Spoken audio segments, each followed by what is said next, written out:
पाकड्यांच्या थांबत नसलेल्या कुरापती पाहून भारताने आता थेट पाकड्यांना धडा शिकवण्यासाठी ॲक्शन प्लॅन तयार केलाय। हा ॲक्शन प्लॅन काय आहे पाहूयात या स्पेशल रिपोर्टमधून। पाकिस्तानच्या विनाशाचा काउंटडाऊन।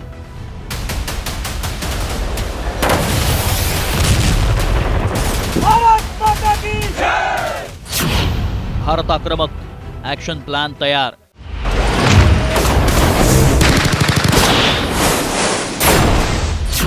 कुछ तो बड़ा होने वाला है।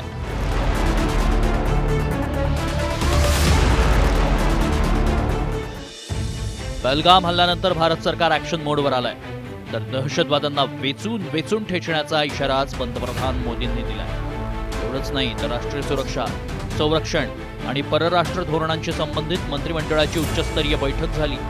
बैठकीत पंतप्रधान मोदींनी पाकड्यांच्या नांग्या ठेचण्यासाठीची रणनीती आखली आहे।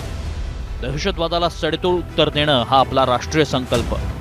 सशस्त्र दलाच्या क्षमतांवर पूर्ण विश्वास व्यक्त। प्रतिसादाची पद्धत, लक्ष्य, वेळ ठरवण्यासाठी लष्कराला पूर्ण स्वातंत्र्य।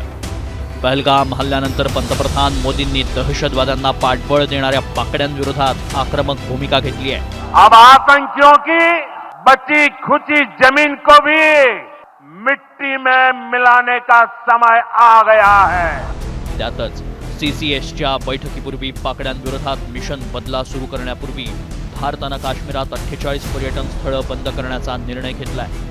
राष्ट्रीय सुरक्षा सल्लागार अजित डोवाल, तिन्ही सैन्य दलांचे प्रमुख, संरक्षण मंत्री, परराष्ट्र मंत्र्यांच्या उपस्थितीत CCSची बैठक झाली। त्यानंतर आता पंतप्रधान मोदींनी सैन्याला खुली सूट देण्याचा निर्णय घेत सैन्य दलातील विमानांना 2 मिनिटात सज्ज राहण्याचे आदेश दिलेत। मात्र याचा अर्थ नेमका काय पाहूया। हवाई दलाला जर आदेश देण्यात आले की 2 मिनिटांमध्ये सज्ज व्हा, याचा अर्थ त्यांना हाय अलर्टवर ठेवण्यात आलेला आहे। तर हा जर दिलेला असेल तर याचा अर्थ असा की आता युद्धाचे जे ढग आहेत ते गडद झालेले आहेत आणि जर ही या प्रकारची एअरफोर्सला देण्यात आलेली आहे वॉर्निंग, तर आर्मीचे तर जेवढे लोक याच्यामध्ये आहेत तेवढे लोक सगळेच्या सगळे तयार झालेले असतील। दहशतवाद्यांच्या आडून पाकड्यांनी आतापर्यंत निष्पाप भारतीयांचा जीव घेतला। पाकड्यांचा माज उतरवण्यासाठी भारतीय सेना सज्ज झाली आहे।